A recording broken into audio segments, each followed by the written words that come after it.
Hey, good morning, class, and welcome to our week 4 discussion. So, this week we were tasked with addressing the importance of one Christian denomination other than our own church. Given the different reform movements that we analyzed this week, such as the temperance movement, health reforms, Sabbath reforms, different profanity laws, education reforms, the movement that dominated the reading that I felt, the most was the abolition and the call to abolish slavery. So, more so than most, one group seemed resolute in defining slavery as a moral ill and never seemed to be conflicted over its call to reform. Therefore, for this assignment, I chose to explore the role played by the Society of Friends, better known as the Quakers, especially during the 19th century.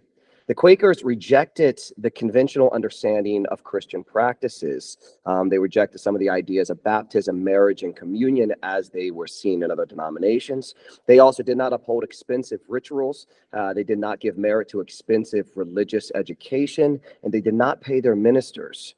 Furthermore, according to Carla Gardina Pastana, her article, The Quaker Expectations as Myth and History, the Quakers believed that the Spirit of God dwelled within them and guided their actions. Arriving in New England, the Quakers believed themselves to be on a mission from God to reform the early English settlements.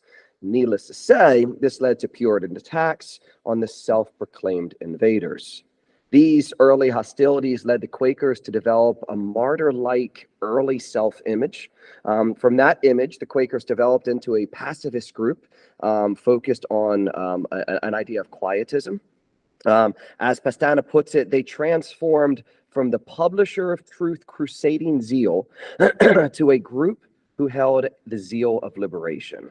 The Quakers actively called for major reforms for American culture. According to the film Revival and Reform, Quakers strongly advocated for prison reform. It is mainly through their efforts that the penitentiary system that was put into place so as prisoners were provided ample opportunities to meditate on their misdeeds as to be brought to a point of repentance and restoration. Quakers also avoided other vices, calling for the reforms, such as, let's say, consuming alcohol. While some groups were split on the institution of slavery, albeit not supporting the institution outright in some instances, but rather just ignoring the issue altogether, though some do, support it outright. The Quakers never supported slavery and have been a voice for its eradication from very early on. The Quakers even played instrumental roles on the Underground Railroad, conducting slaves to freedom. Interestingly enough, while the Quakers looked like they were poised to grow in the 18th century, their numbers never fully manifested to compete with the other denominations.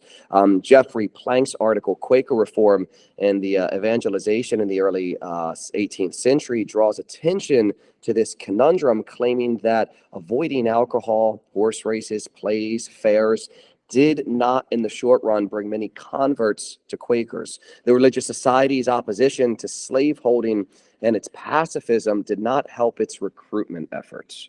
Overall, while Society of Friends may not have grown to the scale once previously envisioned, their commitment to reform is simply awe-inspiring. It can be argued that in part through their efforts, the United States was manifested even closer to the New Jerusalem image that it desperately sought to establish.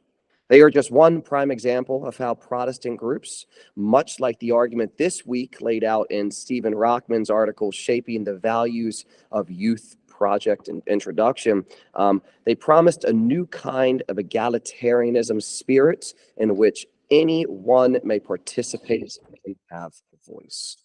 So, my friends, that's my evaluation of the importance played by the Quakers. All right. I hope you guys are doing well this week, and I can't go ahead and wait enough to see what you guys all post and see those comments back and forth. So have a lovely day.